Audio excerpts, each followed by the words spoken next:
Hey Ken, how you doing? This is Greg again. It is Thursday, March the 10th, the year 2022. Still using my old video camera. I haven't even, I got my new one delivered a couple days ago, but I haven't even opened the box. My wife is insisting that I have to wait till my birthday, but we'll see how that is. With my new camera, I have a remote control, which I'll be able to turn it off and on, and I won't have to walk into the picture after I start recording. Today we're going to look at chapters 13, 14, 15, and 16 in the book wholes. As you know, these are short chapters, and they're easy to knock off, 4 at a time. That's usually what I assign my students. 50 chapters in the book, even at that, it takes us 3 weeks to get through the book. But again, they're very relatively short chapters. Today we have a couple of interesting things happen. First of all, Stanley unearthed the tube that has KB written on it. Of course, we know what that means. It means Kate Barlow, kissing Kate Barlow. They don't know what it is. It's a tube of, Stanley's going to figure it out real quickly what it is. He remembers back at his home what that could have meant. Well, this tube starts off a flurry of activity here. First of all, Stanley is in a dilemma here. He's been ordered by X-ray to give anything that he finds to X-ray, anything of interest to X-ray. But at the same time, Stanley does not want to give it to X-ray. He wants to somehow get it to Mr. Pendanski. He's never met the warden up to this point, and so he's not necessarily interested in getting it to the warden. And he's trying to figure out a way where he can sneak it by X-ray.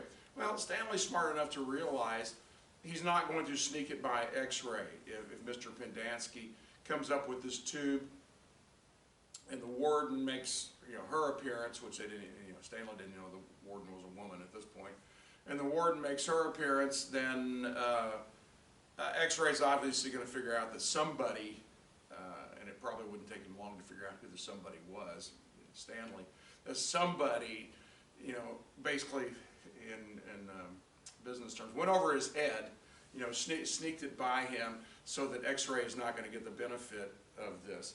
So again, this just demonstrates once again the pecking order there at the camp for the boys.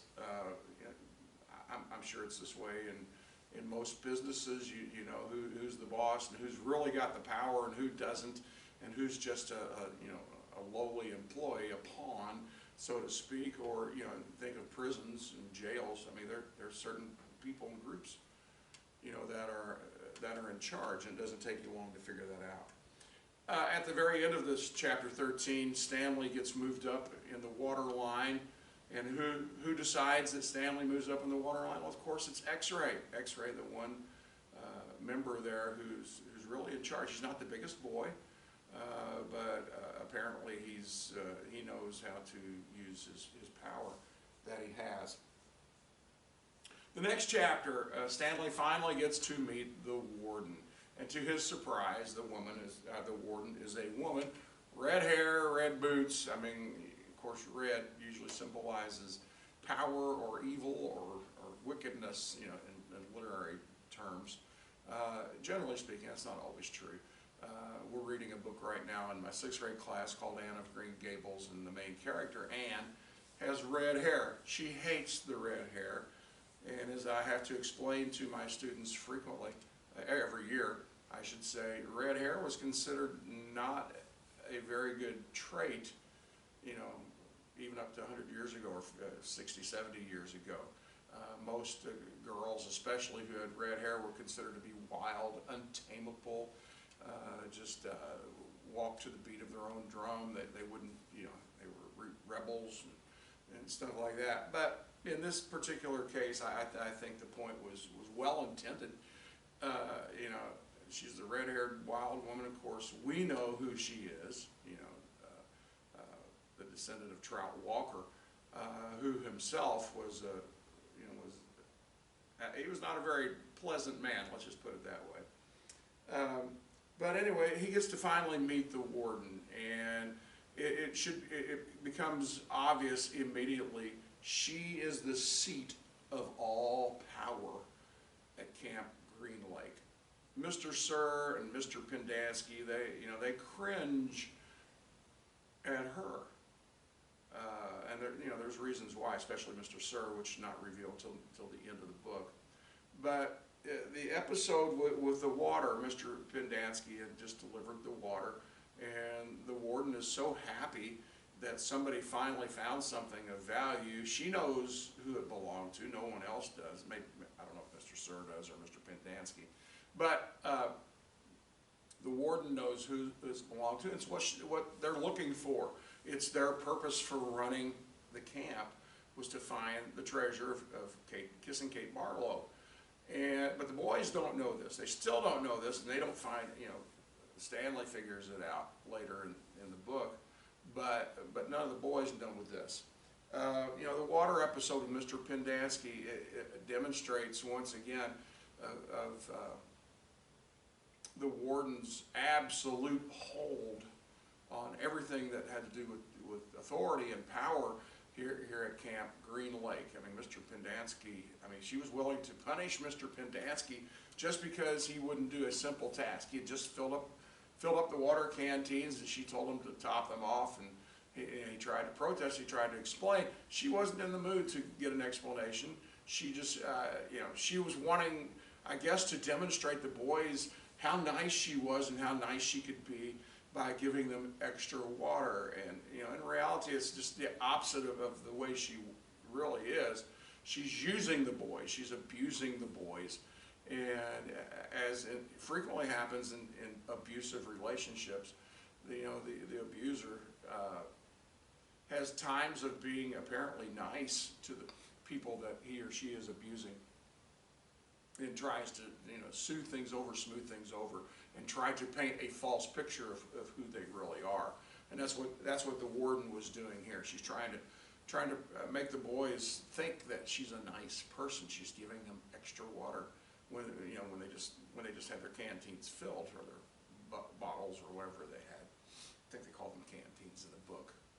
So anyway, this episode once again just demonstrates who has all the power at Camp Green Lake, and of course that is the warden. The warden knows all. We'll move on to chapter 15. The warden really knows everything. The boys tell Stanley, "Oh, yeah, she's got hidden cameras and hidden microphones all over the miniature kind." Of course, at the time this book was written, we didn't have all the nice little gadgets that we have today. And my video cam that I'm recording off of is about this long, and so that was kind of, I'm sure stuff like that existed in certain places, but to the general public, no, that they didn't. I remember first cameras I've seen at stores and schools and stuff like that. Nothing like what I've got here in my room right now that I'm using right now. And so he's impressed. Stanley's impressed that the warden knows he's the caveman, and they've never met. He's never met her. She's never met him. And yet she knows that he is the caveman, and she apparently knows all the things that these boys say and think and do and want, desire, and stuff like that. Then she goes on to supervise the diggings, and her true self starts to come out. For the first day or so, she's real nice and pleasant and rewarding to the boys and promising them good things if they come up with anything, a double shower, 8 minutes for the shower, and another new change of clothes and stuff like that. But as time progresses, her impatience shows, and she starts getting rather crotchety and abusive once again, to the point where Stanley, who's a big boy when he arrives there, he's in charge of the wheelbarrow, taking the dirt out and then sifting through it once again, from a particular hole, and he's basically running the whole time because she is just so that the warden is just, she's so uptight. And again, her true self is coming out. She even threatens Mr. Sir. If you can't get these boys to work faster, why don't you get down there and you dig with them to get them to go faster? And of course, what can you do? And you're pushing these boys, early teen boys, most of them are early teens, mid-teens maybe, you know, to beyond their limit. I mean, you know, you're working them to death, you know, during the day, and you're working them real hard, and all they can basically do is come back to their cabin or tent or whatever they had and collapse. You know, they just don't want to do anything, and they wait for the next day, you know, the drudgery of the next day, and the hard work, the labor of the next day, trying to get these boys to perform superhuman feats, to find the missing needle in the haystack. And of course, Stanley knows all this time they're digging in the wrong place, because he had kind of kept his holes separate. When he went and emptied the dirt, he would empty his dirt in other holes, but he alone knew that they were actually digging in the wrong place, and so all their digging was just futile. They weren't going to find it, assuming his hole was where, you know, the treasure was, which is where it ended up being. Assuming that his hole was where the treasure was, you know, the warden was mercilessly supervising this digging, and Stanley alone knew that they weren't going to find anything because they were digging in the wrong place. Finally, at the end of chapter 15, the statement is made somewhere near the end. You know, the campers finally figured out this is not about digging holes to make us bigger people. There's something else going on here. They have no idea what it is, but the realization finally comes to them. You know, the obsessiveness of the warden and finding something, you know, this little tube that had the letters KB inscribed on it. Looked like one of the guys thought it was maybe a shotgun shell or something, but it was, you know, it was a little tube-like thing. How that would excite her and get her going and get her obsessed once again with, you know, with what they were digging. So anyway, they again, like I said, they have finally figured out what's going on here is not what meets the eye. It's a facade. It's, you know, it's, as we know, it's only to fulfill the warden's greed. You know, I told you the first part, you know, the first lesson here, this lesson is about two things, or this book is about really two things. It's a political book. It's about who has power, who wields the power. And at this camp, obviously, it's the warden, but she passes on her authority to Mr. Sir, especially, and Mr. Pendanski. But this book is also an economic relationship book. You know, the greed of the warden is, and you know, and her family is what's driving. You know, they've set up. Somehow they've managed to fool the authorities into thinking this was a reform camp, but in reality, it's to meet, you know, her needs, her desires, and to satisfy her greed. The last chapter, which was a very short chapter, chapter 16. I guess the main point to get out of this is the tragedy of Hector Zeroni, the tragedy of Zero's life.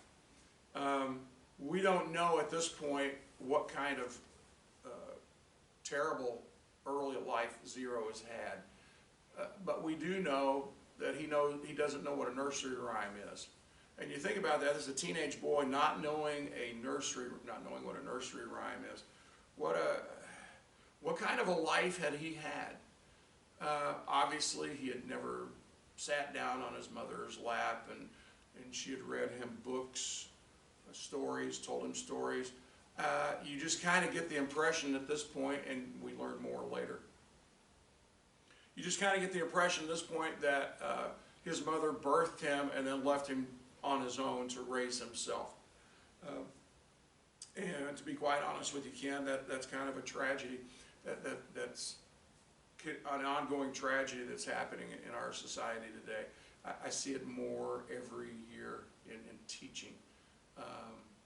And, you know, the attitudes of the students and, you know, back to the boys and I don't know if I've said it this way, I thought it, but I don't know if I've said it this way. You know, the boys and the nicknames and why they're taking nicknames, and they don't want to lose their own identity. These boys, you know, I was talking, I think yesterday about kids being street smart. These boys are in survival mode, and that's what Zero is what he's been in all of his life. And you know, a lot of students, more students every year that I teach, it's seemingly like they've lived their lives in survival mode. They've been left on their own. Very little adult supervision, and a lot of times the adult supervision they've had has been abusive, and it's a tragedy. It's a tragedy, you know, of our society, and it's a tragedy in the Bible, you know, as well. You know, the scripture about oh my gosh, in Malachi, you know, when he called him Elijah, we were talking about John the Baptist. You know, he would turn the hearts of the fathers back to the children, the hearts of the children back to the fathers, and that is a tragedy of our society today. You know, we have to deal with it every day at school, and some kids are such in survival modes that they put up these tough shells, and it's hard to penetrate, you know, with them, and they don't get pleasure out of just doing a job well, because who cares about that? Does that put food in their bellies, you know, and stuff like that? But anyway, you know, we're here introduced to Zero, and of course we find out a little bit later he can't read as well. But again, a young boy who's, you know, in his teens doesn't know a simple nursery rhyme, and we're just starting to get a glimpse, just the first glimpse of the type of life that Hector Zeroni has lived.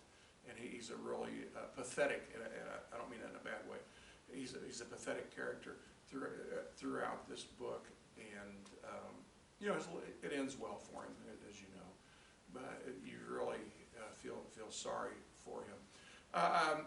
Something I share with my students all the time, this really doesn't have anything to do with this book, the plot anyway, but just talking about Zero here. One of the best benefits of reading, this is within the last couple of years, study that has been done by, you know, professors and educators and whatever, said one of the best benefits of reading is you learn to develop empathy. And as we're reading here about, of course, about Stanley, I mean, I can feel sorry for him, and I can you know, feel bad for his life and you know, his family and stuff like that. But I really feel much more sorry for Hector Zeroni, for Zero, because for as little as Stanley has, and little family support that he has, Hector's had none. And you know, of course, as you read through the book, you find out about his mother.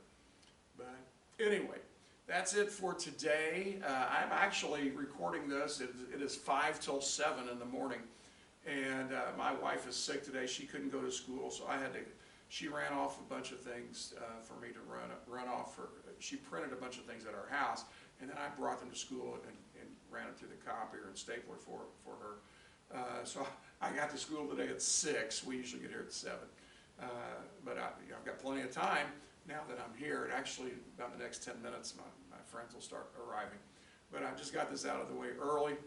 But anyway, I can't tell you how glad I am. You told me you're able to stand now, and that really makes me happy, and I'm sure it'll keep progressing. So let me know how things are going. Talk to you tomorrow, Ken.